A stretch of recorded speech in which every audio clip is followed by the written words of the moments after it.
ਇਹ ਕਹਾਣੀ ਮੇਰੀ ਸਹੇਲੀ ਬਾਣੀ ਦੀ ਹੈ। ਉਸਨੇ ਮੈਨੂੰ ਦੱਸਿਆ ਕਿ ਉਸ ਦੇ ਨਾਲ ਉਸਦੇ ਸਹੁਰੇ ਘਰ ਕੀ ਕੁਝ ਹੋਇਆ। ਸੁਣ ਕੇ ਤੁਹਾਡੇ ਵੀ ਰੌਂਗਟੇ ਖੜੇ ਹੋ ਜਾਣਗੇ। ਮੇਰੀ ਸਹੇਲੀ ਦੀ ਜ਼ੁਬਾਨੀ ਸੁਣੋ। ਮੇਰਾ ਨਾਂ ਬਾਣੀ ਹੈ। ਮੈਂ ਗਾਜ਼ੀਆਬਾਦ ਦੀ ਰਹਿਣ ਵਾਲੀ ਹਾਂ। ਮੈਂ ਆਪਣੇ ਨਾਨਾ ਨਾਨੀ ਨਾਲ ਰਹਿੰਦੀ ਸੀ। ਕਿਉਂਕਿ ਮਾਪਿਓ ਦੀ ਬਚਪਨ ਵਿੱਚ ਹੀ ਮੌਤ ਹੋ ਗਈ ਸੀ। ਉਹਨਾਂ ਦੀ ਮੌਤ ਤੋਂ ਬਾਅਦ ਮੇਰੇ ਦਾਦਕਿਆਂ ਨੇ ਮੈਨੂੰ ਆਪਣੇ ਨਾਲ ਰੱਖਣ ਤੋਂ ਨਾ ਕਰ ਦਿੱਤੀ। ਇਸ ਲਈ ਮੈਨੂੰ ਮੇਰੀ ਨਾਨੀ ਦੇ ਹਵਾਲੇ ਕਰ ਦਿੱਤਾ ਗਿਆ। ਮੇਰੇ ਨਾਨਾ ਜੀ ਬਿਮਾਰ ਰਹਿੰਦੇ ਸੀ, ਇਸ ਲਈ ਉਹ ਜ਼ਿਆਦਾ ਕੰਮਕਾਜ ਨਹੀਂ ਕਰਦੇ ਸੀ। ਪਰ ਜਦੋਂ ਮੇਰੀ ਜ਼ਿੰਮੇਵਾਰੀ ਉਹਨਾਂ 'ਤੇ ਪਈ ਤਾਂ ਉਹਨਾਂ ਨੇ ਦੁਬਾਰਾ ਕੰਮ ਕਰਨਾ ਸ਼ੁਰੂ ਕਰ ਦਿੱਤਾ। ਮੇਰੇ ਕੋਈ ਮਾਮਾ ਨਹੀਂ ਸੀ, ਬਸ ਮੇਰੀ ਮਾਂ ਹੀ ਉਹਨਾਂ ਦੀ ਧੀ ਸੀ। ਹੁਣ ਉਹ ਵੀ ਇਸ ਦੁਨੀਆ 'ਚ ਨਹੀਂ ਸੀ। ਮੇਰੇ ਨਾਨਾ ਜੀ ਨੇ ਸਮੇਂ ਦੇ ਨਾਲ ਨਾਲ ਆਪਣਾ ਘਰ ਬਣਾ ਲਿਆ ਸੀ ਤੇ ਇੱਕ ਛੋਟੀ ਜਿਹੀ ਦੁਕਾਨ ਸੀ।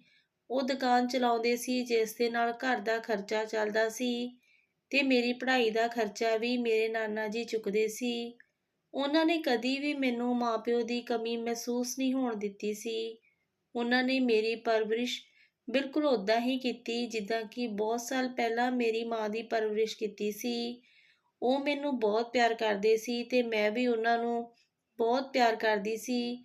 ਮੈਂ ਹਰ ਕੋਸ਼ਿਸ਼ ਕਰਦੀ ਕਿ ਮੈਂ ਉਹਨਾਂ ਨੂੰ ਖੁਸ਼ ਰੱਖ ਸਕਾਂ। ਮੇਰੇ ਨਾਨਾ-ਨਾਨੀ ਮੇਰੀਆਂ ਛੋਟੀਆਂ-ਛੋਟੀਆਂ ਇੱਛਾਵਾਂ ਪੂਰੀਆਂ ਕਰਦੇ ਸੀ, ਇਸ ਲਈ ਮੈਨੂੰ ਅਹਿਸਾਸ ਨਹੀਂ ਹੋਣ ਦਿੱਤਾ ਕਿ ਮੇਰੇ ਮਾਂ-ਪਿਓ ਇਸ ਦੁਨੀਆ ਵਿੱਚ ਨਹੀਂ ਹਨ। ਮੈਂ ਆਪਣੇ ਮਾਂ-ਪਿਓ ਨੂੰ ਕਿੱਦਾਂ ਭੁੱਲ ਸਕਦੀ ਸੀ। ਉਹ ਹਰ ਵੇਲੇ ਮੈਨੂੰ ਯਾਦ ਆਉਂਦੇ ਸੀ। ਮੈਂ ਇਹੀ ਸੋਚਦੀ ਕਿ ਇੰਨੀ ਜਲਦੀ ਮੈਨੂੰ ਇਕੱਲੇ ਛੱਡ ਕੇ ਕਿਉਂ ਚਲੇ ਗਏ। ਮੇਰੀ ਨਾਨੀ ਮੈਨੂੰ ਸਮਝਾਉਂਦੀ ਸੀ ਕਿ ਜਾਣ ਵਾਲਿਆਂ ਦਾ ਵਕਤ ਤੈਅ ਹੁੰਦਾ, ਆਪਾਂ ਉਹਨਾਂ ਨੂੰ ਨਹੀਂ ਰੋਕ ਸਕਦੇ ਤੇ ਨਾ ਹੀ ਮੌਤ ਇਹ ਦੇਖਦੀ ਹੈ ਕਿ ਮਰਨ ਵਾਲੇ ਦੇ ਪਿੱਛੇ ਕਿੰਨੇ ਲੋਕਾਂ ਨੂੰ ਉਹ ਇਕੱਲਾ ਛੱਡ ਕੇ ਜਾ ਰਿਹਾ ਹੈ। ਹੌਲੀ-ਹੌਲੀ ਮੈਂ ਇਸ ਜ਼ਿੰਦਗੀ ਵਿੱਚ ਕਬੂਲ ਕਰ ਲਿਆ ਸੀ ਕਿ ਮੈਨੂੰ ਆਪਣੇ ਮਾਂ-ਬਾਪ ਤੋਂ ਬਿਨਾਂ ਹੀ ਜ਼ਿੰਦਗੀ ਬਿਤਾਉਣੀ ਹੈ। ਜਿੰਨੀ ਜਲਦੀ ਮੈਂ ਸੱਚਾਈ ਮੰਨਾਂਗੀ, ਉਨੀ ਜਲਦੀ ਮੈਂ ਆਪਣੀ ਜ਼ਿੰਦਗੀ ਵਿੱਚ ਅੱਗੇ ਵਧ ਸਕਦੀ ਸੀ। ਨਾਨਾ-ਨਾਨੀ ਨੇ ਮੇਰੀ ਬਹੁਤ ਮਦਦ ਕੀਤੀ ਸੀ। ਵਕਤ ਇਸੇ ਤਰ੍ਹਾਂ ਗੁਜ਼ਰ ਰਿਹਾ ਸੀ। ਫਿਰ ਮੇਰੀ ਪੜ੍ਹਾਈ ਪੂਰੀ ਹੋ ਗਈ ਤੇ ਮੇਰੇ ਨਾਨਾ ਜੀ ਮੇਰਾ ਵਿਆਹ ਕਰਾਉਣਾ ਚਾਹੁੰਦੇ ਸੀ, ਕਿਉਂਕਿ ਹੁਣ ਉਹਨਾਂ ਦੀ ਸਿਹਤ ਠੀਕ ਨਹੀਂ ਸੀ ਰਹਿੰਦੀ ਤੇ ਮੇਰੀ ਨਾਨੀ ਵੀ ਬਿਮਾਰ ਰਹਿੰਦੀ ਸੀ। ਉਹਨਾਂ ਨੇ ਮੇਰਾ ਰਿਸ਼ਤਾ ਹਰੀਸ਼ ਨਾਲ ਤੈਅ ਕਰ ਦਿੱਤਾ। ਹਰੀਸ਼ ਨੂੰ ਉਹ ਚੰਗੀ ਤਰ੍ਹਾਂ ਜਾਣਦੇ ਸੀ। ਉਹ ਬਹੁਤ ਹੀ ਸ਼ਰੀਫ ਤੇ ਚੰਗਾ ਮੁੰਡਾ ਸੀ। ਮੇਰੇ ਨਾਨਾ-ਨਾਨੀ ਜਦੋਂ ਮੰਦਰ ਜਾਂਦੇ ਤਾਂ ਹਰੀਸ਼ ਵੀ ਉੱਥੇ ਆਉਂਦਾ ਸੀ। ਉਹਨਾਂ ਦੀ ਮੁਲਾਕਾਤ ਉਸ ਨਾਲ ਉੱਥੇ ਹੀ ਹੋਈ ਸੀ। ਉਹ ਇੱਕ ਬਹੁਤ ਸੁਲਝਾ ਹੋਇਆ ਤੇ ਸਮਝਦਾਰ ਨੌਜਵਾਨ ਮੁੰਡਾ ਸੀ। ਵੱਡਿਆਂ ਦੀ ਇੱਜ਼ਤ ਕਰਨ ਵਾਲਾ ਤੇ ਪਰਮਾਤਮਾ ਦੀ ਪੂਜਾ ਕਰਨ ਵਾਲਾ। ਮੇਰੇ ਨਾਨਾ ਜੀ ਮੇਰੇ ਲਈ ਇੱਦਾਂ ਦਾ ਹੀ ਮੁੰਡਾ ਚਾਹੁੰਦੇ ਸੀ, ਜੋ ਸਮਝਦਾਰ ਹੋਵੇ, ਵੱਡਿਆਂ ਦੀ ਇੱਜ਼ਤ ਕਰੇ ਤੇ ਮੇਰੀ ਜ਼ਿੰਮੇਵਾਰੀ ਚੁੱਕ ਸਕੇ। ਮੈਂ ਕਦੀ ਵੀ ਆਪਣੇ ਨਾਨਾ-ਨਾਨੀ ਦੇ ਫੈਸਲੇ ਨੂੰ ਨਾ ਨਹੀਂ ਕੀਤੀ ਸੀ, ਇਸ ਲਈ ਮੈਂ ਹੁਣ ਵੀ ਉਹਨਾਂ ਦੀ ਮਰਜ਼ੀ ਤੇ ਹਾਂ ਕਰ ਦਿੱਤੀ। ਮੇਰਾ ਰਿਸ਼ਤਾ ਤੈਅ ਹੋ ਗਿਆ ਸੀ। ਹਰੀਸ਼ ਨਾਲ ਜਦੋਂ ਮੇਰਾ ਰਿਸ਼ਤਾ ਤੈਅ ਹੋਇਆ, ਉਸ ਤੋਂ ਬਾਅਦ ਮੈਂ ਥੋੜ੍ਹਾ ਉਸਨੂੰ ਜਾਣਨ ਲੱਗੀ। ਮੈਨੂੰ ਅੰਦਾਜ਼ਾ ਹੋਇਆ ਸੀ ਕਿ ਉਹ ਇੱਕ ਚੰਗਾ ਇਨਸਾਨ ਹੈ ਤੇ ਮੇਰੇ ਨਾਨਾ ਜੀ ਨੇ ਚੰਗਾ ਫੈਸਲਾ ਲਿੱਤਾ ਹੈ। ਬਹੁਤ ਜਲਦੀ ਮੇਰਾ ਵਿਆਹ ਹੋ ਗਿਆ ਤੇ ਮੈਂ ਵਿਦਾ ਹੋ ਕੇ ਆਪਣੇ ਸਹੁਰੇ ਆ ਗਈ। ਮੇਰੇ ਵਿਆਹ ਤੋਂ ਇੱਕ ਹਫ਼ਤਾ ਬਾਅਦ ਹੀ ਮੇਰੀ ਨਾਨੀ ਦੀ ਮੌਤ ਹੋ ਗਈ ਸੀ। ਇਹ ਮੇਰੇ ਲਈ ਬਹੁਤ ਵੱਡਾ ਸਦਮਾ ਸੀ। ਮੇਰੀ ਨਾਨੀ ਮੇਰੀ ਮਾਂ ਵੀ ਸੀ, ਪਰ ਇਸ ਮੁਸ਼ਕਲ ਸਮੇਂ ਵਿੱਚ ਘਰ ਵਾਲੇ ਨੇ ਮੇਰਾ ਸਾਥ ਦਿੱਤਾ ਤੇ ਮੈਨੂੰ ਸਹਾਰਾ ਦਿੱਤਾ। ਉਸ ਦੇ ਸਾਥ ਨਾਲ ਮੈਂ ਜਲਦੀ ਇਸ ਦੁੱਖ ਤੋਂ ਬਾਹਰ ਆ ਗਈ ਤੇ ਆਪਣੀ ਜ਼ਿੰਦਗੀ ਦੁਬਾਰਾ ਤੋਂ ਜੀਣੀ ਸ਼ੁਰੂ ਕੀਤੀ। ਮੇਰੇ ਸਹੁਰੇ ਘਰ ਮੇਰੀ ਇੱਕ ਜੇਠ ਜਠਾਣੀ ਸੀ, ਮੇਰੀ ਇੱਕ ਛੋਟੀ ਨਣਦ ਸੀ ਤੇ ਮੇਰੀ ਸੱਸ ਤੇ ਸਹੁਰਾ ਸੀ। ਸਭ ਦਾ ਵਰਤਾਓ ਮੇਰੇ ਲਈ ਚੰਗਾ ਸੀ। ਮੈਂ ਵੀ ਉਹਨਾਂ ਦੀ ਸੇਵਾ ਵਿੱਚ ਕਦੇ ਕੋਈ ਕਮੀ ਨਹੀਂ ਛੱਡੀ ਸੀ। ਮੇਰਾ ਘਰ ਵਾਲਾ ਮੇਰਾ ਬਹੁਤ ਧਿਆਨ ਰੱਖਦਾ ਸੀ। ਮੈਂ ਆਪਣੀ ਜ਼ਿੰਦਗੀ ਵਿੱਚ ਬਹੁਤ ਖੁਸ਼ ਸੀ ਤੇ ਮੇਰੇ ਨਾਨਾ ਜੀ ਮੈਨੂੰ ਦੇਖ ਕੇ ਬਹੁਤ ਖੁਸ਼ ਰਹਿੰਦੇ, ਪਰ ਨਾਨੀ ਦੇ ਜਾਣ ਤੋਂ ਬਾਅਦ ਉਹ ਉਦਾਸ ਰਹਿੰਦੇ ਸੀ। ਮੈਨੂੰ ਉਹਨਾਂ ਦੇ ਇਕੱਲੇਪਣ ਦਾ ਅਹਿਸਾਸ ਸੀ, ਇਸ ਲਈ ਮੈਂ ਸਮਾਂ ਕੱਢ ਕੇ ਉਹਨਾਂ ਦੇ ਕੋਲ ਜਾਂਦੀ। ਉਹ ਹੁਣ ਬਹੁਤ ਜ਼ਿਆਦਾ ਬਿਮਾਰ ਰਹਿਣ ਲੱਗੇ, ਇਸ ਲਈ ਮੈਂ ਉਹਨਾਂ ਦੇ ਕੋਲ ਆ ਕੇ ਰਹਿਣ ਲੱਗੀ। 1 ਮਹੀਨਾ ਮੈਂ ਉਹਨਾਂ ਦੇ ਕੋਲ ਰਹੀ ਸੀ। ਮੈਂ ਉਹਨਾਂ ਦੀ ਸੇਵਾ ਕੀਤੀ। 1 ਮਹੀਨੇ ਬਾਅਦ ਵੀ ਨਾਨੀ ਦੀ ਤਰ੍ਹਾਂ ਉਹ ਮੈਨੂੰ ਛੱਡ ਕੇ ਚਲੇ ਗਏ। ਉਸ ਵਕਤ ਵੀ ਮੇਰਾ ਘਰ ਵਾਲਾ ਮੇਰੇ ਨਾਲ ਸੀ ਤੇ ਮੈਂ ਦੁੱਖ ਸਹਿ ਲਿਆ। ਮੇਰੇ ਨਾਨਾ ਜੀ ਦੀ ਮੌਤ ਤੋਂ ਬਾਅਦ ਉਹ ਘਰ ਮੈਨੂੰ ਮਿਲ ਗਿਆ ਸੀ। ਮੈਂ ਇਸ ਘਰ ਨੂੰ ਬੰਦ ਕਰਕੇ ਵਾਪਸ ਆਪਣੇ ਸਹੁਰੇ ਚਲੀ ਗਈ। ਇੱਥੇ ਥੋੜੇ ਦਿਨਾਂ ਬਾਅਦ ਮੈਨੂੰ ਖਬਰ ਮਿਲੀ ਕਿ ਮੇਰੇ ਨਾਨਾ ਜੀ ਦੇ ਘਰ ਤੇ ਕਿਸੇ ਨੇ ਕਬਜ਼ਾ ਕਰ ਲਿਆ ਹੈ। ਜਦੋਂ ਮੈਂ ਆਪਣੇ ਘਰ ਵਾਲੇ ਨਾਲ ਉੱਥੇ ਪਹੁੰਚੀ ਤਾਂ ਕੁਝ ਲੋਕਾਂ ਨੇ ਮੇਰੇ ਨਾਨੇ ਦੇ ਘਰ ਦਾ ਜਿੰਦਾ ਤੋੜ ਦਿੱਤਾ ਸੀ ਤੇ ਘਰ ਤੇ ਕਬਜ਼ਾ ਕਰ ਲਿਆ। ਇਹਨਾਂ ਲੋਕਾਂ ਨੇ ਕਿਹਾ ਕਿ ਮੇਰੇ ਨਾਨਾ ਜੀ ਨੇ ਕੁਝ ਸਮਾਂ ਪਹਿਲਾਂ ਕਾਰੋਬਾਰ ਸ਼ੁਰੂ ਕਰਨ ਲਈ ਉਹਨਾਂ ਤੋਂ ਉਧਾਰ ਲਿੱਤਾ ਸੀ ਤੇ ਵਾਅਦਾ ਕੀਤਾ ਸੀ ਕਿ ਜਲਦੀ ਹੀ ਉਧਾਰ ਚੁਕਾ ਦੇਣਗੇ, ਪਰ ਉਹਨਾਂ ਨੇ ਉਧਾਰ ਨਹੀਂ ਤਾਰਿਆ ਸੀ। ਇਸ ਲਈ ਹੁਣ ਉਹਨਾਂ ਦੀ ਮੌਤ ਤੋਂ ਬਾਅਦ ਉਹ ਜਾਣਦੇ ਨੇ ਕਿ ਉਹਨਾਂ ਦਾ ਉਧਾਰ ਤਾਰਨ ਵਾਲਾ ਕੋਈ ਨਹੀਂ ਸੀ, ਕਿਉਂਕਿ ਨਾ ਤਾਂ ਉਹਨਾਂ ਦਾ ਕੋਈ ਮੁੰਡਾ ਸੀ ਜਿਸ ਤੋਂ ਉਧਾਰ ਮੰਗ ਸਕਣ। ਇਸ ਲਈ ਉਹਨਾਂ ਨੇ ਮੇਰੇ ਨਾਨੇ ਦੇ ਘਰ ਤੇ ਕਬਜ਼ਾ ਕਰ ਲਿਆ ਸੀ। ਮੇਰਾ ਘਰ ਵਾਲਾ ਆਧਾਰ ਚੁਕਾਉਣ ਲਈ ਤਿਆਰ ਸੀ, ਪਰ ਜਿੰਨੀ ਰਕਮ ਉਹਨਾਂ ਨੇ ਦੱਸੀ ਉਹ ਦੇਣਾ ਸਾਡੇ ਵੱਸ ਦੀ ਗੱਲ ਨਹੀਂ ਸੀ। ਮੈਨੂੰ ਯਕੀਨ ਸੀ ਕਿ ਉਹ ਝੂਠ ਬੋਲ ਰਹੇ ਨੇ ਤੇ ਮੇਰੇ ਨਾਨੇ ਨੇ ਕਦੀ ਵੀ ਉਹਨਾਂ ਤੋਂ ਉਧਾਰ ਨਹੀਂ ਲਿੱਤਾ ਸੀ। ਉਹ ਘੱਟ 'ਚ ਗੁਜ਼ਾਰਾ ਕਰ ਲੈਂਦੇ ਸੀ, ਪਰ ਕਦੇ ਕਿਸੇ ਤੋਂ ਪੈਸੇ ਉਧਾਰ ਨਹੀਂ ਸੀ ਮੰਗਦੇ। ਇਹ ਸਿਰਫ ਮੇਰੇ ਨਾਨੇ ਦਾ ਘਰ ਹਥਿਆਉਣ ਦੀਆਂ ਗੱਲਾਂ ਸੀ, ਕਿਉਂਕਿ ਉਹ ਜਾਣਦੇ ਸੀ ਕਿ ਉਹਨਾਂ ਦੀ ਮੌਤ ਹੋ ਗਈ ਹੈ ਤੇ ਇਸ ਸਮੇਂ ਕੋਈ ਸਵਾਲ ਜਵਾਬ ਕਰਨ ਵਾਲਾ ਨਹੀਂ ਹੈ ਤੇ ਆਸਾਨੀ ਨਾਲ ਇਸ ਘਰ ਨੂੰ ਆਪਣੇ ਕਬਜ਼ੇ ਵਿੱਚ ਕਰ ਲਵਾਂਗੇ। ਮੇਰੇ ਘਰ ਵਾਲੇ ਨੇ ਮੇਰਾ ਇਸ ਮਾਮਲੇ ਵਿੱਚ ਪੂਰਾ ਸਾਥ ਦਿੱਤਾ ਤੇ ਮੈਨੂੰ ਵਾਅਦਾ ਕੀਤਾ ਕਿ ਉਹਨਾਂ ਲੋਕਾਂ ਨੂੰ ਨਾਜਾਇਜ਼ ਇਸ ਘਰ ਤੇ ਕਬਜ਼ਾ ਨਹੀਂ ਕਰਨ ਦੇਣਗੇ, ਪਰ ਹਲੇ ਲੋਕਾਂ ਨੇ ਇਸ ਘਰ ਤੇ ਕਬਜ਼ਾ ਕਰ ਲਿਆ ਸੀ। ਮੈਂ ਬਹੁਤ ਪਰੇਸ਼ਾਨ ਸੀ। ਮੇਰੇ ਘਰ ਵਾਲੇ ਨੇ ਹਰ ਕੋਸ਼ਿਸ਼ ਕੀਤੀ ਕਿ ਕਿਸ ਤਰ੍ਹਾਂ ਇਸ ਨੂੰ ਹੱਲ ਕੀਤਾ ਜਾਵੇ, ਇਸ ਘਰ ਨੂੰ ਵਾਪਸ ਲਿਆ ਜਾਵੇ, ਕਿਉਂਕਿ ਉਹ ਮੇਰੇ ਨਾਨਾ ਜੀ ਦੀ ਨਿਸ਼ਾਨੀ ਸੀ ਅਤੇ ਮੈਂ ਕਿੱਦਾਂ ਕਿਸੇ ਇਨਸਾਨ ਦੇ ਹੱਥ ਵਿੱਚ ਕਿੱਦਾਂ ਦੇ ਸਕਦੀ ਸੀ। ਅਦਾਲਤ ਵਿੱਚ ਕੇਸ ਵੀ ਚੱਲ ਰਿਹਾ ਸੀ, ਪਰ ਇਸ ਦਾ ਕੋਈ ਫੈਸਲਾ ਨਹੀਂ ਆਇਆ ਸੀ। ਏਦਾਂ ਹੀ 8 ਮਹੀਨੇ ਬੀਤ ਗਏ ਸੀ। ਜਦੋਂ ਇੱਕ ਦਿਨ ਮੇਰਾ ਘਰ ਵਾਲਾ ਘਰ ਤੋਂ ਬਾਹਰ ਕੰਮ ਲਈ ਗਿਆ ਤਾਂ ਉਹ ਵਾਪਸ ਨਹੀਂ ਆਇਆ। ਉਸ ਦਾ ਐਕਸੀਡੈਂਟ ਹੋ ਗਿਆ ਸੀ। ਇਸ ਤੋਂ ਉਹ ਬੁਰੀ ਤਰ੍ਹਾਂ ਜ਼ਖਮੀ ਹੋ ਗਿਆ। ਉਸ ਦਾ ਇਲਾਜ ਕਰਵਾਉਣ ਲਈ ਮੈਂ ਆਪਣੇ ਗਹਿਣੇ ਤੱਕ ਵੇਚ ਦਿੱਤੇ। ਇੱਥੋਂ ਤੱਕ ਕਿ ਮੇਰੇ ਨਾਨੇ ਨੇ ਜੋ ਮੇਰੇ ਲਈ ਇੰਨਾ ਕੁਝ ਸੀ, ਉਹ ਸਭ ਮੈਂ ਆਪਣੇ ਘਰ ਵਾਲੇ ਦੇ ਇਲਾਜ ਤੇ ਲਾ ਦਿੱਤਾ, ਪਰ ਫਿਰ ਵੀ ਉਹਨਾਂ ਦੀ ਜਾਨ ਨਾ ਬਚੀ। ਉਸ ਦੇ ਜਾਣ ਤੋਂ ਬਾਅਦ ਮੇਰੇ ਸਹੁਰੇ ਮੇਰੇ ਖਿਲਾਫ ਹੋ ਗਏ ਤੇ ਉਹਨਾਂ ਨੇ ਮੈਨੂੰ ਮਨਹੂਸ ਕਹਿਣਾ ਸ਼ੁਰੂ ਕਰ ਦਿੱਤਾ। ਪਹਿਲਾਂ ਮੈਂ ਛੋਟੇ ਹੁੰਦੇ ਆਪਣੇ ਮਾਪਿਓ ਨੂੰ ਖਾ ਗਈ। ਇਸ ਤੋਂ ਬਾਅਦ ਮੇਰੇ ਨਾਨਾ ਨਾਨੀ ਮੈਨੂੰ ਛੱਡ ਕੇ ਚਲੇ ਗਏ ਤੇ ਹੁਣ ਵਿਆਹ ਕਰਾ ਕੇ ਇਸ ਘਰ ਆਈ ਤਾਂ ਉਹਨਾਂ ਦੇ ਮੁੰਡੇ ਦੀ ਜਾਨ ਲੈ ਲਈ। ਹੈਰਾਨੀ ਦੀ ਗੱਲ ਇਹ ਸੀ ਕਿ ਉਹ ਲੋਕ ਜੋ ਕੱਲ੍ਹ ਤੱਕ ਮੇਰੇ ਨਾਲ ਚੰਗੀ ਤਰ੍ਹਾਂ ਪੇਸ਼ ਆਉਂਦੇ ਸੀ, ਅੱਜ ਮੇਰੇ ਦੁਸ਼ਮਣ ਹੋ ਗਏ ਸੀ। ਮੇਰੇ ਜੇਠ ਤੇ ਜਠਾਣੀ ਮੈਨੂੰ ਘਰ 'ਚ ਰੱਖਣ ਲਈ ਤਿਆਰ ਨਹੀਂ ਸੀ, ਜਦੋਂ ਕਿ ਮੇਰੀ ਸੱਸ ਬਹੁਤ ਚੰਗੀ ਸੀ। ਮੇਰੀ ਸੱਸ ਨੇ ਉਹਨਾਂ ਨੂੰ ਸਮਝਾਉਣ ਦੀ ਕੋਸ਼ਿਸ਼ ਕੀਤੀ, ਪਰ ਉਹ ਨਾ ਮੰਨੇ। ਮੈਨੂੰ ਇਸ ਘਰ ਵਿੱਚ ਨਹੀਂ ਰੱਖਣਾ ਚਾਹੁੰਦੇ ਸੀ, ਕਿਉਂਕਿ ਉਹਨਾਂ ਨੂੰ ਇਸ ਘਰ 'ਚੋਂ ਮੈਨੂੰ ਹਿੱਸਾ ਦੇਣਾ ਪੈਣਾ ਸੀ, ਜੋ ਕਿ ਉਹ ਨਹੀਂ ਚਾਹੁੰਦੇ ਸੀ। ਇਹ ਗੱਲ ਮੈਂ ਚੰਗੀ ਤਰ੍ਹਾਂ ਜਾਣਦੀ ਸੀ। ਆਖਰ ਮੈਂ ਉਸ ਘਰ ਦੀ ਨੂੰਹ ਸੀ। ਸਾਰੀਆਂ ਚੀਜ਼ਾਂ ਵਿੱਚ ਮੇਰਾ ਬਰਾਬਰ ਦਾ ਹਿੱਸਾ ਸੀ, ਪਰ ਮੇਰਾ ਜੇਠ ਸਭ ਕੁਝ ਆਪ ਹੀ ਹਜ਼ਮ ਕਰਨਾ ਚਾਹੁੰਦਾ ਸੀ। ਇਸ ਲਈ ਉਸਨੇ ਮੈਨੂੰ ਘਰ ਤੋਂ ਕਢਵਾਉਣਾ ਚਾਹਿਆ। ਮੇਰੀ ਸੱਸ ਬਹੁਤ ਬੁੱਢੀ ਔਰਤ ਸੀ। ਇਸ ਤਰ੍ਹਾਂ ਆਪਣੇ ਜਵਾਨ ਮੁੰਡੇ ਨਾਲ ਕਿੱਦਾਂ ਲੜ ਸਕਦੀ ਸੀ। ਆਖਰ ਉਹਨਾਂ ਨੂੰ ਵੀ ਸਹਾਰੇ ਦੀ ਲੋੜ ਸੀ। ਉਹ ਮੇਰਾ ਸਾਥ ਦੇਣ ਵਿੱਚ ਨਾਕਾਮਯਾਬ ਰਹੀ। ਫਿਰ ਆਖਰਕਾਰ ਮੈਨੂੰ ਉਸ ਘਰ ਤੋਂ ਬਾਹਰ ਕੱਢ ਦਿੱਤਾ ਤੇ ਨਾਨਾ ਨਾਨੀ ਇਸ ਦੁਨੀਆ ਵਿੱਚ ਨਹੀਂ ਰਹੇ ਸੀ। ਜੋ ਉਹਨਾਂ ਦਾ ਘਰ ਸੀ ਉਹ ਵੀ ਕਿਸੇ ਨੇ ਆਪਣੇ ਕਬਜ਼ੇ ਵਿੱਚ ਕਰ ਲਿਆ ਸੀ। ਹੁਣ ਮੇਰੇ ਕੋਲ ਰਹਿਣ ਲਈ ਕੋਈ ਜਗ੍ਹਾ ਨਹੀਂ ਸੀ ਤੇ ਨਾ ਹੀ ਕੋਈ ਰਿਸ਼ਤੇਦਾਰ ਸੀ ਜਿਹਦੇ ਕੋਲ ਮੈਂ ਚਲੀ ਜਾਂਦੀ। ਕੁਝ ਸਮਝ ਨਹੀਂ ਆ ਰਿਹਾ ਸੀ ਕੀ ਕਰਾਂ। ਇੱਕ ਸਹੇਲੀ ਸੀ ਬਚਪਨ ਦੀ, ਬਹੁਤ ਚੰਗੀ ਸੀ। ਮੈਂ ਉਹਦੇ ਕੋਲ ਗਈ। ਉਹਨੇ ਮੁਸ਼ਕਲ ਸਮੇਂ ਵਿੱਚ ਮੇਰਾ ਸਾਥ ਦਿੱਤਾ, ਪਰ ਮੈਂ ਸਾਰੀ ਜ਼ਿੰਦਗੀ ਉਸ 'ਤੇ ਬੋਝ ਬਣ ਕੇ ਨਹੀਂ ਰਹਿ ਸਕਦੀ ਸੀ। ਮੈਨੂੰ ਆਪਣੇ ਲਈ ਕੁਝ ਨਾ ਕੁਝ ਤਾਂ ਕਰਨਾ ਹੀ ਪੈਣਾ ਸੀ। ਮੇਰੀ ਸਹੇਲੀ ਨੇ ਇਹਨਾਂ ਕੰਮਾਂ ਵਿੱਚ ਮੇਰੀ ਬਹੁਤ ਮਦਦ ਕੀਤੀ। ਉਹ ਇਸ ਘਰ ਵਿੱਚ ਆਪਣੇ ਘਰ ਵਾਲੇ ਨਾਲ ਰਹਿੰਦੀ ਸੀ ਤੇ ਉਸ ਦਾ ਘਰ ਵਾਲਾ ਇੱਕ ਚੰਗਾ ਇਨਸਾਨ ਸੀ। ਉਸ ਨੇ ਮੈਨੂੰ ਆਪਣੀ ਭੈਣ ਮੰਨ ਕੇ ਆਪਣੇ ਘਰ ਵਿੱਚ ਥਾਂ ਦਿੱਤੀ ਸੀ, ਪਰ ਮੈਂ ਸਾਰੀ ਜ਼ਿੰਦਗੀ ਇਹਨਾਂ ਦੇ ਨਾਲ ਨਹੀਂ ਰਹਿ ਸਕਦੀ ਸੀ। ਇਸ ਲਈ ਮੈਨੂੰ ਕੁਝ ਤਾਂ ਆਪਣੇ ਲਈ ਕਰਨਾ ਹੀ ਪੈਣਾ ਸੀ। ਮੈਂ ਸੋਚ ਲਿਆ ਸੀ ਕਿ ਮੈਨੂੰ ਕੀ ਕਰਨਾ ਚਾਹੀਦਾ ਹੈ। ਮੈਂ ਪੜ੍ਹੀ ਲਿਖੀ ਸੀ ਤੇ ਇੱਕ ਸਕੂਲ ਵਿੱਚ ਨੌਕਰੀ ਕਰ ਲਈ ਤੇ ਆਪਣੇ ਲਈ ਕਿਰਾਏ ਤੇ ਘਰ ਲੱਭ ਲਿਆ। ਮੇਰੀ ਸਹੇਲੀ ਦੇ ਘਰ ਵਾਲੇ ਨੇ ਮੈਨੂੰ ਬਹੁਤ ਮਨਾ ਕੀਤਾ ਤੇ ਕਿਹਾ ਕਿ ਮੈਂ ਇਸ ਘਰ ਵਿੱਚ ਰਹਿ ਸਕਦੀ ਹਾਂ। ਉਹਨਾਂ ਨੂੰ ਇਸ ਗੱਲ ਤੋਂ ਕੋਈ ਦਿੱਕਤ ਨਹੀਂ, ਪਰ ਫਿਰ ਵੀ ਮੈਂ ਆਪਣੇ ਲਈ ਘਰ ਲੱਭ ਲਿਆ ਸੀ, ਕਿਉਂਕਿ ਜੇ ਮੈਂ ਜ਼ਿਆਦਾ ਸਮਾਂ ਉੱਥੇ ਰਹਿੰਦੀ ਤਾਂ ਉਹਨਾਂ ਨੂੰ ਵੀ ਕਦੇ ਨਾ ਕਦੇ ਤੇ ਮੇਰਾ ਇਹ ਰਿਸ਼ਤਾ ਵੀ ਖਤਮ ਹੋ ਜਾਣਾ ਸੀ ਤੇ ਮੈਂ ਬਿਲਕੁਲ ਨਹੀਂ ਚਾਹੁੰਦੀ ਸੀ। ਮੈਂ ਉਸ ਤੋਂ ਮਦਦ ਮੰਗੀ ਤੇ ਕਿਹਾ ਕਿ ਉਹ ਮੇਰੇ ਲਈ ਕੋਈ ਇੱਕ ਕਮਰਾ ਲੱਭ ਦੇਵੇ। ਉਹ ਲੋਕ ਇੱਥੇ ਕਾਫੀ ਸਮੇਂ ਤੋਂ ਰਹਿ ਰਹੇ ਸੀ, ਇਸ ਲਈ ਥੋੜੇ ਹੀ ਸਮੇਂ ਵਿੱਚ ਉਹਨਾਂ ਨੇ ਮੇਰੇ ਲਈ ਇੱਕ ਚੰਗਾ ਕਮਰਾ ਲੱਭ ਦਿੱਤਾ। ਕਿਰਾਇਆ ਵੀ ਠੀਕ ਸੀ, ਮੇਰੇ ਕੋਲ ਜ਼ਿਆਦਾ ਸਮਾਨ ਨਹੀਂ ਸੀ, ਜੋ ਕੁਝ ਸੀ ਉਹ ਸਾਰਾ ਸਮਾਨ ਲੈ ਕੇ ਮੈਂ ਇਸ ਕਮਰੇ ਵਿੱਚ ਰਹਿਣ ਲੱਗੀ। ਦਿਨ ਵਿੱਚ ਮੈਂ ਸਕੂਲ ਜਾਂਦੀ ਤੇ ਦੁਪਹਿਰ ਨੂੰ ਵਾਪਸ ਆਉਂਦੀ ਅਤੇ ਉਸ ਤੋਂ ਬਾਅਦ ਸਾਰਾ ਸਮਾਂ ਘਰ ਵਿੱਚ ਹੀ ਹੁੰਦੀ। ਮੁਹੱਲੇ ਵਿੱਚ ਮੇਰਾ ਕਿਤੇ ਵੀ ਆਉਣਾ ਜਾਣਾ ਨਹੀਂ ਸੀ। ਮੈਂ ਇਕੱਲੀ ਰਹਿੰਦੀ ਸੀ, ਇਸ ਲਈ ਕਿਤੇ ਨਹੀਂ ਸੀ ਜਾਂਦੀ, ਕਿਤੇ ਮੇਰੇ ਜਾਣ ਨਾਲ ਕੋਈ ਮੁਸ਼ਕਲ ਨਾ ਖੜੀ ਹੋ ਜਾਵੇ। ਲੋਕ ਮੇਰੇ ਬਾਰੇ ਗਲਤ ਵੀ ਸੋਚ ਸਕਦੇ ਸੀ। ਮੈਂ ਇੱਦਾਂ ਬਿਲਕੁਲ ਨਹੀਂ ਚਾਹੁੰਦੀ ਸੀ।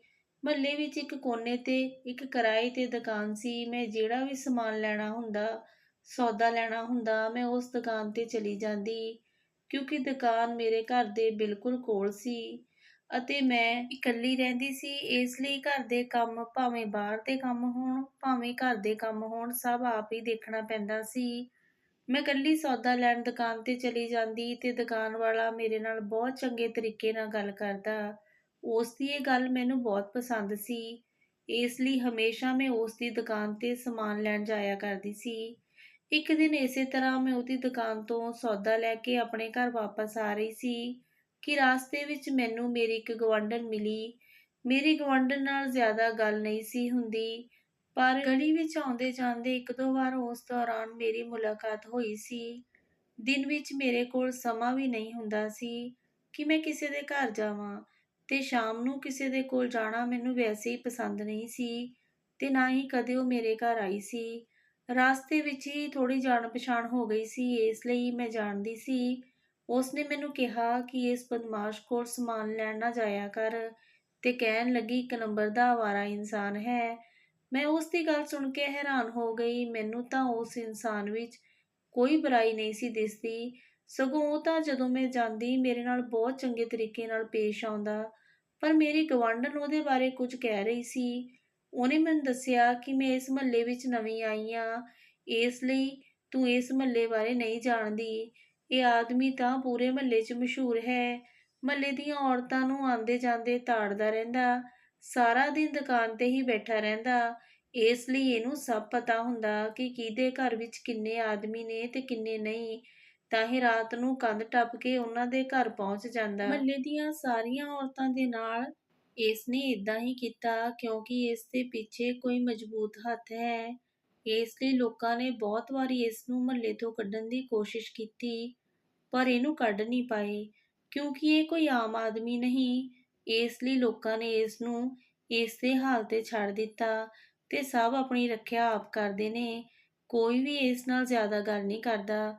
ਮੇਰੀ ਗੁਆਂਢਣ ਨੇ ਮੈਨੂੰ ਕਿਹਾ ਕਿ ਮੈਂ ਨਵੀਂ ਆਈ ਹਾਂ ਤੇ ਮੈਂ ਤੇਰੀ ਸ਼ੁਭਚਿੰਤਕ ਹਾਂ, ਇਸ ਲਈ ਤੈਨੂੰ ਸਮਝਾ ਰਹੀ ਹਾਂ। ਬਾਕੀ ਜੋ ਤੈਨੂੰ ਠੀਕ ਲੱਗੇ ਉਹ ਤੂੰ ਕਰ ਸਕਦੀ ਹੈ। ਉਸ ਦੀਆਂ ਗੱਲਾਂ ਨੇ ਮੈਨੂੰ ਪਰੇਸ਼ਾਨ ਕਰ ਦਿੱਤਾ। ਮੈਂ ਇੱਕ ਗੱਲ ਸੋਚ ਰਹੀ ਸੀ ਕਿ ਇਸ ਮੁਹੱਲੇ ਵਿੱਚ ਆਏ ਮੈਨੂੰ 15-20 ਦਿਨ ਹੋ ਗਏ ਸੀ। ਇੰਨੇ ਦਿਨਾਂ ਵਿੱਚ ਮੈਂ ਉਸ ਦੀ ਦੁਕਾਨ ਤੇ ਜਾਂਦੀ ਸੀ ਤੇ ਉਹ ਜਾਣਦਾ ਸੀ ਕਿ ਮੈਂ ਘਰ ਵਿੱਚ ਇਕੱਲੀ ਹਾਂ, ਪਰ ਅੱਜ ਤੱਕ ਉਸ ਨੇ ਮੇਰੇ ਨਾਲ ਕੋਈ ਗਲਤ ਗੱਲ ਨਹੀਂ ਸੀ ਕੀਤੀ ਤੇ ਨਾ ਹੀ ਮੈਨੂੰ ਅੱਖਾਂ ਚੁੱਕ ਕੇ ਵੇਖਿਆ ਸੀ। ਇੱਕ ਪਾਸੇ ਉਸ ਇਨਸਾਨ ਦੀ ਚੰਗਿਆਈ ਸੀ ਜੋ ਮੈਂ ਆਪ ਦੇਖੀ ਸੀ ਤੇ ਦੂਜੇ ਪਾਸੇ ਮੇਰੀ ਗੁਆਂਢਣ, ਉਸ ਨੇ ਜੋ ਗੱਲਾਂ ਕਹੀਆਂ ਮੈਨੂੰ ਪਰੇਸ਼ਾਨ ਕਰ ਰਹੀਆਂ ਸੀ। ਆਖਰ ਉਹ ਕਿਸੇ ਦੇ ਬਾਰੇ ਇੰਨਾ ਕਿੱਦਾਂ ਬੋਲ ਸਕਦੀ ਹੈ? ਕੋਈ ਨਾ ਕੋਈ ਗੱਲ ਤਾਂ ਜ਼ਰੂਰ ਹੋਊਗੀ। ਜੋ ਉਸਨੇ ਇਹ ਸਭ ਕਿਹਾ, ਮੈਂ ਸੋਚ ਲਿਆ ਸੀ ਕਿ ਹੁਣ ਤੋਂ ਮੈਂ ਸਤਰਕ ਰਹਿਣਾ ਹੈ। ਇੱਕ ਦਿਨ ਮੈਂ ਉਸ ਦੀ ਦੁਕਾਨ ਤੇ ਸੌਦਾ ਲੈਣ ਗਈ ਤਾਂ ਉਸਨੇ ਮੇਰੇ ਨਾਲ ਰਿਸ਼ਤੇ ਦੀ ਗੱਲ ਕੀਤੀ। ਮੈਨੂੰ ਸੁਣ ਕੇ ਬਹੁਤ ਗੁੱਸਾ ਆਇਆ ਤੇ ਨਾਲ ਹੀ ਆਪਣੀ ਗੁਆਂਢਣ ਦੀਆਂ ਸਾਰੀਆਂ ਗੱਲਾਂ ਯਾਦ ਆ ਗਈਆਂ। ਇਸ ਦਾ ਮਤਲਬ ਸੀ ਕਿ ਉਹ ਚੰਗਾ ਹੋਣ ਦਾ ਡਰਾਮਾ ਕਰਦਾ ਸੀ। ਅਸਲੀਅਤ ਇਹ ਸੀ ਕਿ ਉਸ ਦੀਆਂ ਨਜ਼ਰਾਂ ਵਿੱਚ ਖੋਟ ਸੀ, ਇਸ ਲਈ ਉਹਨੇ ਮੇਰੇ ਨਾਲ ਵਿਆਹ ਦੀ ਗੱਲ ਕੀਤੀ। ਮੈਨੂੰ ਬਹੁਤ ਗੁੱਸਾ ਆਇਆ ਤੇ ਗੁੱਸੇ ਵਿੱਚ ਮੈਂ ਉਸ ਦੇ ਮੂੰਹ ਤੇ ਥੱਪੜ ਮਾਰ ਦਿੱਤਾ, ਪਰ ਉਸ ਨੇ ਬਦਲੇ ਵਿੱਚ ਮੈਨੂੰ ਕੁਝ ਨਾ ਕਿਹਾ। ਮੈਂ ਚੁੱਪ ਕਰਕੇ ਸਮਾਨ ਲੈ ਕੇ ਘਰ ਆ ਗਈ। ਉਸ ਦਿਨ ਮੈਂ ਸੋਚ ਰਿਹਾ ਸੀ ਕਿ ਅੱਜ ਤੋਂ ਬਾਅਦ ਮੈਂ ਇਸ ਦੀ ਦੁਕਾਨ ਤੇ ਸੌਦਾ ਲੈਣ ਨਹੀਂ ਜਾਣਾ, ਮੈਨੂੰ ਦੂਰ ਜਾਣਾ ਮਨਜ਼ੂਰ ਸੀ, ਪਰ ਉਹਦੀ ਦੁਕਾਨ 'ਤੇ ਮੈਂ ਨਹੀਂ ਜਾਵਾਂਗੀ। ਜਦੋਂ ਮੈਂ ਉਸ ਨੂੰ ਥੱਪੜ ਮਾਰਿਆ ਤਾਂ ਉੱਥੇ ਹੋਰ ਔਰਤਾਂ ਵੀ ਸੀ, ਜਿਨ੍ਹਾਂ ਨੇ ਥੱਪੜ ਮਾਰਦੇ ਮੈਨੂੰ ਦੇਖ ਲਿਆ ਤੇ ਦੂਰ ਕੁਝ ਆਦਮੀ ਵੀ ਖੜ੍ਹੇ ਸੀ, ਉਹਨਾਂ ਨੇ ਵੀ ਮੈਨੂੰ ਦੇਖ ਲਿਆ ਸੀ। ਪਰ ਇਸ ਇਨਸਾਨ ਨੇ ਜਵਾਬ ਨਾ ਦਿੱਤਾ ਤੇ ਕੁਝ ਨਾ ਕਿਹਾ, ਚੁੱਪ ਕਰਕੇ ਇੱਕ ਪਾਸੇ ਹੋ ਗਿਆ। ਉਸ ਰਾਤ ਮੈਂ ਆਪਣੇ ਕਮਰੇ ਵਿੱਚ ਸੌਂ ਰਹੀ ਸੀ ਕਿ ਅਚਾਨਕ ਕੋਈ ਕੰਧ ਟੱਪ ਕੇ ਘਰ ਵਿੱਚ ਵੜਿਆ ਸੀ, ਕਿਉਂਕਿ ਮੇਰੀ ਗੁਆਂਢਣ ਨੇ ਦੱਸਿਆ ਸੀ ਤੇ ਅੱਜ ਮੈਂ ਉਸ ਨੂੰ ਥੱਪੜ ਵੀ ਮਾਰਿਆ ਸੀ। ਮੈਨੂੰ ਲੱਗ ਰਿਹਾ ਸੀ ਕਿ ਆਪਣੇ ਥੱਪੜ ਦਾ ਬਦਲਾ ਲੈਣ ਲਈ ਮੇਰੇ ਘਰ ਵਿੱਚ ਵੜ ਗਿਆ। ਮੈਂ ਬਹੁਤ ਡਰ ਗਈ ਸੀ। ਡਰਦੇ-ਡਰਦੇ ਕਮਰੇ ਤੋਂ ਬਾਹਰ ਆਈ ਤਾਂ ਮੇਰੇ ਹੋਸ਼ ਉੱਡ ਗਏ, ਕਿਉਂਕਿ ਸਾਹਮਣੇ ਖੜਾ ਉਹ ਇਨਸਾਨ ਦੁਕਾਨਦਾਰ ਨਹੀਂ, ਬਲਕਿ ਮੇਰੀ ਗੁਆਂਢਣ ਦਾ ਘਰਵਾਲਾ ਸੀ। ਉਹਦੇ ਘਰਵਾਲੇ ਨੇ ਇੱਕ ਦੋ ਵਾਰੀ ਪਹਿਲਾਂ ਮੈਨੂੰ ਮੁਹੱਲੇ ਵਿੱਚ ਦੇਖਿਆ ਸੀ। ਉਹਨੇ ਮੈਨੂੰ ਕਿਹਾ ਸੀ ਕਿ ਮੈਨੂੰ ਕੋਈ ਪਰੇਸ਼ਾਨੀ ਹੋਈ ਤਾਂ ਮੈਂ ਉਸ ਨੂੰ ਦੱਸ ਸਕਦੀ ਹਾਂ। ਇਹ ਤਾਂ ਉਹ ਆਦਮੀ ਸੀ ਜੋ ਮੇਰੇ ਘਰ ਵਿੱਚ ਸੀ ਤੇ ਅਜੀਬ ਨਜ਼ਰਾਂ ਨਾਲ ਮੇਰੇ ਵੱਲ ਦੇਖ ਰਿਹਾ ਸੀ। ਉਹ ਝੱਟ ਨਾਲ ਮੇਰੇ ਕੋਲ ਆਇਆ ਤੇ ਉਸਨੇ ਮੇਰੇ ਮੂੰਹ ਤੇ ਹੱਥ ਰੱਖ ਦਿੱਤਾ, ਕਿਉਂਕਿ ਉਹ ਜਾਣਦਾ ਸੀ ਕਿ ਮੈਂ ਰੌਲਾ ਪਾ ਦੇਣਾ ਹੈ ਤੇ ਲੋਕਾਂ ਨੂੰ ਇਕੱਠੇ ਕਰ ਲੈਣਾ। ਇਸ ਲਈ ਉਹਨੇ ਸਭ ਤੋਂ ਪਹਿਲਾਂ ਮੇਰੇ ਮੂੰਹ ਤੇ ਹੱਥ ਰੱਖਿਆ ਤੇ ਮੈਨੂੰ ਕਮਰੇ ਵਿੱਚ ਘਸੀਟ ਕੇ ਵਾਪਸ ਲੈ ਗਿਆ। ਮੈਂ ਹੱਥ ਪੈਰ ਮਾਰੇ, ਆਪਣੇ ਆਪ ਨੂੰ ਬਚਾਉਣ ਦੀ ਕੋਸ਼ਿਸ਼ ਕੀਤੀ, ਪਰ ਮੈਂ ਕਮਜ਼ੋਰ ਔਰਤ ਸੀ ਤੇ ਉਹ ਇੱਕ ਆਦਮੀ ਸੀ। ਮੈਂ ਉਹਦਾ ਮੁਕਾਬਲਾ ਕਿੱਦਾਂ ਕਰ ਸਕਦੀ ਸੀ? ਉਹ ਮੈਨੂੰ ਜ਼ਬਰਦਸਤੀ ਕਮਰੇ ਵਿੱਚ ਲੈ ਗਿਆ। ਉਸ ਤੋਂ ਪਹਿਲਾਂ ਉਹ ਮੈਨੂੰ ਕੋਈ ਨੁਕਸਾਨ ਪਹੁੰਚਾਉਂਦਾ। ਮੇਰੇ ਘਰ ਦਾ ਦਰਵਾਜ਼ਾ ਖੁੱਲ੍ਹਾ ਸੀ। ਕੁਝ ਲੋਕ ਅੰਦਰ ਆ ਗਏ ਤੇ ਮੁਹੱਲੇ ਦੇ ਲੋਕਾਂ 'ਚ ਦੁਕਾਨਦਾਰ ਵੀ ਸ਼ਾਮਲ ਸੀ। ਉਹਨਾਂ ਦੇ ਨਾਲ ਏਦਾਂ ਲੱਗ ਰਿਹਾ ਸੀ ਜਿੱਦਾਂ ਉਹ ਉਹਨਾਂ ਨੂੰ ਲੈ ਕੇ ਆਇਆ ਹੈ। ਇਹਨਾਂ ਲੋਕਾਂ ਨੂੰ ਦੇਖ ਕੇ ਮੈਨੂੰ ਸੁੱਖ ਦਾ ਸਾਹ ਆਇਆ। ਉਸ ਇਨਸਾਨ ਨੂੰ ਮੈਂ ਧੱਕੇ ਦੇ ਕੇ ਬਾਹਰ ਆ ਗਈ। ਮੈਂ ਬਾਹਰ ਆਉਂਦੇ ਸਾਰ ਹੀ ਲੋਕਾਂ ਨੂੰ ਉਸ ਇਨਸਾਨ ਦੀ ਸਾਰੇ ਲੋਕਾਂ ਨੇ ਉਸ ਨੂੰ ਬਹੁਤ ਕੁੱਟਿਆ ਤੇ ਮਾਰਦੇ ਹੋਏ ਘਰ ਤੋਂ ਬਾਹਰ ਲੈ ਗਏ। ਮੈਂ ਦਰਵਾਜ਼ੇ ਨੂੰ ਬੰਦ ਕੀਤਾ ਤੇ ਕਮਰੇ ਵਿੱਚ ਜਾ ਕੇ ਬਹਿ ਗਈ। ਸਵੇਰੇ ਸਾਰਾ ਮਾਮਲਾ ਖੁੱਲ੍ਹ ਕੇ ਸਾਹਮਣੇ ਆ ਗਿਆ। ਹਕੀਕਤ ਵਿੱਚ ਗੁਆਂਢਣ ਦਾ ਘਰਵਾਲਾ ਇੱਕ ਚੰਗਾ ਆਦਮੀ ਨਹੀਂ ਸੀ। ਉਹ ਮੁਹੱਲੇ ਦੀਆਂ ਔਰਤਾਂ ਨੂੰ ਤਾੜਦਾ ਸੀ ਤੇ ਮੌਕਾ ਦੇਖਦੇ ਉਹਨਾਂ ਦੇ ਘਰ ਵਿੱਚ ਜਾਂਦਾ ਸੀ ਤੇ ਉਹਨਾਂ ਨੂੰ ਡਰਾ ਧਮਕਾ ਕੇ ਕਹਿੰਦਾ ਕਿ ਕੋਈ ਵੀ ਉਸ ਦਾ ਨਾਮ ਨਹੀਂ ਲਊਗੀ। ਜੇ ਕਿਸੇ ਨੇ ਪੁੱਛਿਆ ਤਾਂ ਕਹੂਗੀ ਕਿ ਦੁਕਾਨ ਵਾਲਾ ਆਦਮੀ ਉਹਨਾਂ ਦੇ ਘਰ ਆਇਆ ਸੀ। ਸਾਰਾ ਇਲਜ਼ਾਮ ਉਸ 'ਤੇ ਹੀ ਲਾਉਣਾ ਹੈ ਤੇ ਜੇ ਇੱਦਾਂ ਨਾ ਕੀਤਾ ਤਾਂ ਉਹਨਾਂ ਨੂੰ ਜਾਨ ਤੋਂ ਮਾਰ ਦਊਂਗਾ। ਉਹਨਾਂ ਦੇ ਘਰ ਵਿੱਚ ਕਿਸੇ ਇਨਸਾਨ ਨੂੰ ਮਾਰ ਦੇਣਾ ਜਾਂ ਕਿਸੇ ਬੱਚੇ ਨੂੰ, ਔਰਤਾਂ ਡਰਦੀਆਂ ਚੁੱਪ ਰਹਿੰਦੀਆਂ ਸੀ ਤੇ ਆਪਣੇ ਨਾਲ ਹੋਏ ਜ਼ੁਲਮ ਕਿਸੇ ਨੂੰ ਨਾ ਦੱਸਦੀਆਂ, ਤੇ ਜੇ ਕਿਸੇ ਨੂੰ ਪਤਾ ਚੱਲ ਵੀ ਜਾਂਦਾ ਤਾਂ ਸਾਰਾ ਇਲਜ਼ਾਮ ਔਰਤਾਂ ਉਸ ਦੁਕਾਨਦਾਰ 'ਤੇ ਲਾ ਦਿੰਦੀਆਂ, ਜੋ ਕਿ ਬਹੁਤ ਸ਼ਰੀਫ ਸੀ ਤੇ ਚੁੱਪ ਸੀ। ਸਾਰੀਆਂ ਗੱਲਾਂ ਚੁੱਪ ਕਰਕੇ ਬਰਦਾਸ਼ਤ ਕਰਦਾ ਆ ਰਿਹਾ ਸੀ, ਸਿਰਫ ਇਸ ਉਮੀਦ ਵਿੱਚ ਕਿ ਇੱਕ ਦਿਨ ਉਸ ਦੀ ਬੇਗੁਨਾਹੀ ਸਾਬਤ ਜ਼ਰੂਰ ਹੋਵੇਗੀ। ਇਸੇ ਲਈ ਉਹ ਸਭ ਕੁਝ ਸਹਿ ਰਿਹਾ ਸੀ। ਸਾਰੇ ਲੋਕਾਂ ਦੇ ਸਾਹਮਣੇ ਉਸ ਦੀ ਬੇਗੁਨਾਹੀ ਆ ਗਈ ਸੀ। ਉਹ ਲੋਕਾਂ ਨੂੰ ਦੱਸਣ ਤੇ ਸਮਝਾਉਣ ਦੀ ਬਹੁਤ ਕੋਸ਼ਿਸ਼ ਕਰਦਾ। ਇਹ ਸਾਰੇ ਮਹੱਲੇ ਵਾਲੇ ਉਸ ਦਾ ਸੱਚ ਨਾ ਮੰਨਦੇ ਤੇ ਉਹ ਇਸ ਮਾਮਲੇ ਵਿੱਚ ਜਨਾਨੀ ਦੀ ਗਵਾਹੀ ਨੂੰ ਹੀ ਸੱਚ ਮੰਨਿਆ ਜਾਂਦਾ ਹੈ, ਜਦੋਂ ਕਿ ਮਹੱਲੇ ਦੀਆਂ ਔਰਤਾਂ ਉਸ ਦੇ ਖਿਲਾਫ ਗਵਾਹੀ ਦਿੰਦੀਆਂ। ਇਸ ਹਾਲਤ ਵਿੱਚ ਉਸ ਦੀ ਗੱਲ ਕੌਣ ਸੁਣਦਾ? ਸਾਰਾ ਇਲਜ਼ਾਮ ਉਸ 'ਤੇ ਹੀ ਆ ਜਾਂਦਾ ਸੀ। ਬਹੁਤ ਵਾਰ ਮੁਹੱਲੇ ਵਾਲਿਆਂ ਨੇ ਉਸ ਨੂੰ ਇੱਥੋਂ ਕੱਢਣ ਦੀ ਕੋਸ਼ਿਸ਼ ਕੀਤੀ, ਪਰ ਉਸ ਦਾ ਵੱਡਾ ਭਰਾ ਦਿੱਲੀ ਵਿੱਚ ਚੰਗੀ ਪੋਸਟ 'ਤੇ ਸੀ, ਜਿਸ ਕਰਕੇ ਸਭ ਚੁੱਪ ਹੋ ਜਾਂਦੇ ਸੀ ਤੇ ਕੋਈ ਉਸ ਨੂੰ ਕੁਝ ਨਹੀਂ ਸੀ ਕਹਿੰਦਾ। ਇਸ ਲਈ ਉਹ ਮੁਹੱਲੇ ਵਿੱਚ ਰਹਿ ਰਿਹਾ ਸੀ। ਜਾਣ ਨੂੰ ਤਾਂ ਉਹ ਆਪ ਵੀ ਇੱਥੋਂ ਜਾ ਸਕਦਾ ਸੀ, ਲੇਕਿਨ ਉਹ ਇਲਜ਼ਾਮ ਆਪਣੇ ਨਾਲ ਲੈ ਕੇ ਨਹੀਂ ਜਾਣਾ ਚਾਹੁੰਦਾ ਸੀ। ਉਸ ਨੇ ਸੋਚ ਲਿਆ ਸੀ ਕਿ ਉਹ ਆਪਣੀ ਬੇਗੁਨਾਹੀ ਜ਼ਰੂਰ ਸਾਬਤ ਕਰੇਗਾ। ਫਿਰ ਜਦੋਂ ਇਸ ਮੁਹੱਲੇ ਵਿੱਚ ਮੈਂ ਰਹਿਣ ਲਈ ਆਈ, ਉਹ ਜਾਣਦਾ ਸੀ ਕਿ ਗੁਆਂਢਣ ਦਾ ਘਰਵਾਲਾ ਮੇਰੇ 'ਤੇ ਨਜ਼ਰ ਰੱਖਦਾ ਤੇ ਮੌਕੇ ਦੀ ਤਲਾਸ਼ ਵਿੱਚ ਹੈ। ਉਹ ਇਸ ਤਰ੍ਹਾਂ ਚਾਲ ਚੱਲਦਾ ਸੀ ਕਿ ਸਾਰੇ ਇਲਜ਼ਾਮ ਉਸ ਦੁਕਾਨਦਾਰ 'ਤੇ ਆ ਜਾਣ। ਉਹ ਦੁਕਾਨਦਾਰ ਤਾਂ ਚੰਗਾ ਇਨਸਾਨ ਸੀ ਤੇ ਬਹੁਤ ਸ਼ਰੀਫ ਸੀ, ਕਦੇ ਕਿਸੇ ਨੂੰ ਗਲਤ ਨਜ਼ਰ ਨਾਲ ਨਹੀਂ ਦੇਖਦਾ ਸੀ। ਉਸ ਦਿਨ ਉਸ ਨੇ ਮੇਰੇ ਨਾਲ ਵਿਆਹ ਦੀ ਗੱਲ ਇਸ ਲਈ ਕੀਤੀ ਸੀ ਕਿਉਂਕਿ ਉਹ ਜਾਣਦਾ ਸੀ ਕਿ ਇਸ ਘਟੀਆ ਇਨਸਾਨ ਦੀ ਨਜ਼ਰ ਮੇਰੇ 'ਤੇ ਹੈ ਤੇ ਮੌਕੇ ਦੀ ਤਲਾਸ਼ ਵਿੱਚ ਹੈ। ਮੌਕਾ ਮਿਲਦੇ ਹੀ ਉਹ ਮੇਰੇ ਨਾਲ ਗਲਤ ਕਰੇਗਾ, ਜੋ ਬਾਕੀ ਔਰਤਾਂ ਨਾਲ ਕਰਿਆ ਕਰਦਾ ਸੀ। ਇਸ ਲਈ ਉਹ ਮੈਨੂੰ ਇਸ ਇਨਸਾਨ ਤੋਂ ਬਚਾਉਣਾ ਚਾਹੁੰਦਾ ਸੀ ਤੇ ਮੈਨੂੰ ਵਿਆਹ ਕੇ ਇੱਜ਼ਤ ਨਾਲ ਆਪਣੇ ਘਰ ਲੈ ਕੇ ਜਾਣਾ ਚਾਹੁੰਦਾ ਸੀ, ਪਰ ਮੈਂ ਨਾ ਕਰ ਦਿੱਤੀ ਸੀ ਤੇ ਉਸ ਨੂੰ ਥੱਪੜ ਮਾਰਿਆ ਸੀ। ਜਦੋਂ ਮੈਂ ਉਸ ਨੂੰ ਥੱਪੜ ਮਾਰਿਆ ਸੀ ਤੇ ਕੁਝ ਲੋਕਾਂ ਨੇ ਮੈਨੂੰ ਦੇਖ ਲਿਆ ਸੀ। ਇਸ ਲਈ ਇਸ ਗੱਲ ਦਾ ਫਾਇਦਾ ਉਸ ਆਦਮੀ ਨੇ ਚੁੱਕਿਆ ਤੇ ਉਹ ਮੇਰੇ ਘਰ ਆ ਗਿਆ ਤਾਂ ਕਿ ਸਭ ਲੋਕ ਸਮਝਣਗੇ ਕਿ ਇਹ ਦੁਕਾਨਦਾਰ ਮੇਰੇ ਘਰ ਆਇਆ ਹੈ। ਇਹ ਉਸ ਦਾ ਹੀ ਕੰਮ ਹੈ। ਕਿਸੇ ਨਾ ਕਿਸੇ ਤਰ੍ਹਾਂ ਉਹ ਦੁਕਾਨਦਾਰ ਨੂੰ ਹਰ ਮਾਮਲੇ ਵਿੱਚ ਫਸਾ ਦਿੰਦਾ। ਉਹ ਇਨਸਾਨ ਚਾਹ ਕੇ ਵੀ ਆਪਣੀ ਸਫਾਈ ਨਹੀਂ ਦੇ ਸਕਦਾ ਸੀ। ਪਰ ਇੱਥੇ ਹੀ ਉਸ ਦੀ ਚਾਲ ਇਹ ਸੀ ਕਿ ਮੈਂ ਦੁਕਾਨਦਾਰ ਨੂੰ ਥੱਪੜ ਮਾਰਿਆ ਸੀ ਤੇ ਉਸ ਨੂੰ ਪਤਾ ਸੀ ਕਿ ਸਾਰਾ ਅੰਜਾਮ ਦੁਕਾਨਦਾਰ ਤੇ ਆਊਗਾ, ਕਿਉਂਕਿ ਕੁਝ ਲੋਕਾਂ ਨੇ ਦੇਖ ਲਿਆ ਸੀ ਤੇ ਉਹ ਸਮਝਣਗੇ ਕਿ ਦੁਕਾਨਦਾਰ ਮੇਰੇ ਤੋਂ ਬਦਲਾ ਲੈਣ ਲਈ ਆਇਆ ਹੈ। ਉਹ ਦੁਕਾਨਦਾਰ ਵੀ ਚੰਗੀ ਤਰ੍ਹਾਂ ਜਾਣਦਾ ਸੀ ਕਿ ਅੱਜ ਰਾਤ ਨੂੰ ਮੇਰੇ ਘਰ ਜ਼ਰੂਰ ਆਵੇਗਾ, ਕਿਉਂਕਿ ਹੌਲੀ-ਹੌਲੀ ਉਸ ਦੀਆਂ ਸਾਰੀਆਂ ਚਾਲਾਂ ਨੂੰ ਸਮਝਣ ਲੱਗਿਆ ਸੀ। ਇਸ ਲਈ ਉਸ ਦੀ ਤਾਕ ਵਿੱਚ ਰਹਿੰਦਾ ਸੀ। ਜਿੱਦਾਂ ਹੀ ਉਸ ਨੇ ਮੇਰੀ ਕੰਧ ਟੱਪੀ ਤਾਂ ਉਹ ਕੁਝ ਮੁਹੱਲੇ ਦੇ ਆਦਮੀਆਂ ਨੂੰ ਲੈ ਕੇ ਮੇਰੇ ਘਰ ਆ ਗਿਆ ਤੇ ਮੇਰੇ ਘਰ ਦਾ ਦਰਵਾਜ਼ਾ ਖੋਲ੍ਹ ਕੇ ਉਹਨਾਂ ਨੂੰ ਅੰਦਰ ਲੈ ਆਇਆ ਸੀ ਤੇ ਸਾਰੀ ਸੱਚਾਈ ਖੁਦ ਬ ਖੁਦ ਸਭ ਦੇ ਸਾਹਮਣੇ ਆ ਗਈ। ਇਹ ਸਾਰੀ ਚਾਲਾਕੀ ਜਦੋਂ ਸਭ ਦੇ ਸਾਹਮਣੇ ਆਈ ਤਾਂ ਸਾਰੇ ਲੋਕਾਂ ਨੇ ਉਸ ਨੂੰ ਮਾਰਿਆ ਸੀ ਕਿ ਉਹ ਲੋਕਾਂ ਨੂੰ ਬੇਵਕੂਫ ਬਣਾਉਂਦਾ ਸੀ, ਜੋ ਹੁਣ ਫੜਿਆ ਗਿਆ ਸੀ। ਇੱਥੇ ਸਭ ਔਰਤਾਂ ਨੇ ਗਵਾਹੀ ਦੇ ਦਿੱਤੀ ਕਿ ਉਹਨਾਂ ਦੇ ਘਰ ਵਿੱਚ ਆਉਣ ਵਾਲਾ ਇਨਸਾਨ ਕੋਈ ਹੋਰ ਨਹੀਂ, ਇਹੀ ਆਦਮੀ ਸੀ।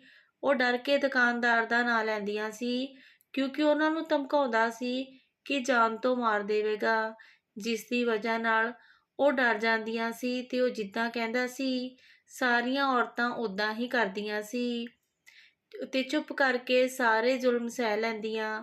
ਦੁਕਾਨਦਾਰ ਦੀ ਬੇਗੁਨਾਹੀ ਸਭ ਦੇ ਸਾਹਮਣੇ ਆ ਗਈ ਸੀ। ਮੇਰੀ ਗਵਾਂਢਣ ਜੋ ਦੁਕਾਨਦਾਰ ਨੂੰ ਗਲਤ ਕਹਿ ਰਹੀ ਸੀ, ਅੱਜ ਉਸ ਦਾ ਘਰ ਵਾਲਾ ਹੀ ਗਲਤ ਨਿਕਲਿਆ ਤੇ ਉਹ ਹਰਾਮੀ ਸੀ। ਉਸਨੇ ਕਦੀ ਸੋਚਿਆ ਨਹੀਂ ਸੀ ਕਿ ਇਦਾਂ ਹੋ ਸਕਦਾ। ਮੁਹੱਲੇ ਦੀਆਂ ਜਿੰਨੀਆਂ ਵੀ ਔਰਤਾਂ ਸੀ ਇਸ ਦੁਕਾਨਦਾਰ ਤੇ ਇਲਜ਼ਾਮ ਲਾਏ ਕਿ ਸਭ ਨੇ ਉਸ ਤੋਂ ਮਾਫੀ ਮੰਗੀ ਤੇ ਉਸ ਦੁਕਾਨਦਾਰ ਨੇ ਸਭ ਨੂੰ ਮਾਫ ਕਰ ਦਿੱਤਾ। ਉਹ ਬਹੁਤ ਚੰਗਾ ਇਨਸਾਨ ਸੀ, ਇਸ ਲਈ ਉਸਨੇ ਸਾਰਿਆਂ ਨੂੰ ਉਹਨਾਂ ਦੀ ਗਲਤੀ ਤੇ ਮਾਫੀ ਦੇ ਦਿੱਤੀ ਤੇ ਮੁਹੱਲੇ ਵਾਲਿਆਂ ਨੇ ਉਸ ਇਨਸਾਨ ਨੂੰ ਪੁਲਿਸ ਦੇ ਹਵਾਲੇ ਕਰ ਦਿੱਤਾ ਤੇ ਲੋਕਾਂ ਨੇ ਕਿਹਾ ਕਿ ਇਸ ਨੂੰ ਕੜੀ ਤੋਂ ਕੜੀ ਸਜ਼ਾ ਦਿੱਤੀ ਜਾਵੇ। ਉਸ ਇਨਸਾਨ ਦੀ ਸੱਚਾਈ ਜਾਣ ਕੇ ਸਾਰੇ ਲੋਕ ਉਸ ਨੂੰ ਬੁਰਾ ਭਲਾ ਕਹਿ ਰਹੇ ਸੀ। ਹੁਣ ਮੈਂ ਆਪਣੇ ਘਰ ਵਿੱਚ ਸਕੂਨ ਨਾਲ ਰਹਿ ਸਕਦੀ ਸੀ, ਪਰ ਜੋ ਮੇਰੇ ਨਾਲ ਹੋਇਆ ਇਸ ਤੋਂ ਬਾਅਦ ਮੈਂ ਬਹੁਤ ਡਰ ਗਈ ਤੇ ਇਕੱਲੀ ਨਹੀਂ ਰਹਿਣਾ ਚਾਹੁੰਦੀ ਸੀ। ਇਸ ਲਈ ਮੈਂ ਦੁਕਾਨਦਾਰ ਨਾਲ ਵਿਆਹ ਲਈ ਹਾਂ ਕਰ ਦਿੱਤੀ ਅਤੇ ਉਹ ਮੇਰੇ ਨਾਲ ਵਿਆਹ ਕਰਨ ਲਈ ਤਿਆਰ ਸੀ। ਮੈਂ ਉਹਨੂੰ ਆਪਣੇ ਬਾਰੇ ਸਭ ਦੱਸ ਦਿੱਤਾ। ਉਸ ਨੇ ਕਿਹਾ ਕਿ ਮੈਨੂੰ ਇਸ ਤੋਂ ਕੋਈ ਦਿੱਕਤ ਨਹੀਂ ਤੇ ਮੁਹੱਲੇ ਵਾਲਿਆਂ ਦੇ ਸਾਹਮਣੇ ਅਸੀਂ ਵਿਆਹ ਕਰ ਲਿਆ ਤੇ ਮੈਂ ਆਪਣੇ ਕਿਰਾਏ ਦਾ ਘਰ ਛੱਡ ਕੇ ਉਸ ਦੇ ਘਰ ਰਹਿਣ ਲੱਗੀ। ਵਕਤ ਗੁਜ਼ਰਦੇ ਦੇ ਨਾਲ ਮੈਨੂੰ ਪਤਾ ਲੱਗਿਆ ਕਿ ਉਹ ਬਹੁਤ ਸ਼ਰੀਫ ਤੇ ਚੰਗਾ ਇਨਸਾਨ ਹੈ ਅਤੇ ਸਾਰੀਆਂ ਪੁਰਾਣੀਆਂ ਗੱਲਾਂ ਭੁਲਾ ਕੇ ਮੈਂ ਆਪਣੀ ਜ਼ਿੰਦਗੀ ਨੂੰ ਨਵੇਂ ਸਿਰੇ ਤੋਂ ਸ਼ੁਰੂ ਕਰ ਲਿਆ ਸੀ। ਮੈਂ ਆਪਣੀ ਜ਼ਿੰਦਗੀ ਆਪਣੇ ਘਰ ਵਾਲੇ ਨਾਲ ਬਹੁਤ ਖੁਸ਼ ਸੀ ਤੇ ਮੈਨੂੰ ਕਿਸੇ ਚੀਜ਼ ਦਾ ਕੋਈ ਡਰ ਨਹੀਂ ਸੀ, ਕਿਉਂਕਿ ਮੈਂ ਜਾਣਦੀ ਸੀ ਕਿ ਮੇਰੀ ਰੱਖਿਆ ਕਰਨ ਵਾਲਾ ਮੇਰੇ ਨਾਲ ਹੈ, ਜੋ ਮੈਨੂੰ ਹਰ ਮੁਸ਼ਕਲ ਤੋਂ ਬਚਾ ਲਵੇਗਾ। ਜਿਹੜਾ ਕੇਸ ਮੈਂ ਆਪਣੇ ਨਾਨੇ ਦੇ ਘਰ ਲਈ ਕੀਤਾ ਸੀ, ਉਹ ਕੇਸ ਵੀ ਮੈਂ ਜਿੱਤ ਗਈ ਸੀ ਤੇ ਮੇਰੇ ਨਾਨੇ ਦਾ ਘਰ ਮੈਨੂੰ ਵਾਪਸ ਮਿਲ ਗਿਆ ਸੀ। ਇਹਨਾਂ ਸਾਰੇ ਕੰਮਾਂ ਵਿੱਚ ਮੇਰੇ ਘਰ ਵਾਲੇ ਨੇ ਮੇਰੀ ਬਹੁਤ ਮਦਦ ਕੀਤੀ ਸੀ। ਹਾਂਜੀ ਦੋਸਤੋ, ਉਮੀਦ ਕਰਦੀ ਹਾਂ ਤੁਹਾਨੂੰ ਇਹ ਕਹਾਣੀ ਚੰਗੀ ਲੱਗੀ ਹੋਣੀ। ਜੇਕਰ ਕਹਾਣੀ ਚੰਗੀ ਲੱਗੇ ਤਾਂ ਪਲੀਜ਼ ਕਹਾਣੀ ਨੂੰ ਲਾਈਕ ਸ਼ੇਅਰ ਕਰਿਓ ਜੀ। ਚੈਨਲ ਤੇ ਪਹਿਲੀ ਵਾਰੀ ਆਏ ਹੋ ਸਬਸਕ੍ਰਾਈਬ ਜ਼ਰੂਰ ਕਰਿਓ। ਪੰਜਾਬੀ ਵਿਰਸਾ ਕਹਾਣੀਆਂ ਨੂੰ ਸਪੋਰਟ ਕਰਿਓ। ਆਪਾਂ ਫੇਰ ਮਿਲਾਂਗੇ ਇੱਕ ਸੋਹਣੀ ਜਿਹੀ ਕਹਾਣੀ ਲੈ ਕੇ। ਤਦ ਤੱਕ ਲਈ ਤੁਹਾਨੂੰ ਸਾਰਿਆਂ ਨੂੰ ਮੇਰੇ ਵੱਲੋਂ ਪਿਆਰ ਭਰੀ ਸਤਿ ਸ਼੍ਰੀ ਅਕਾਲ ਜੀ।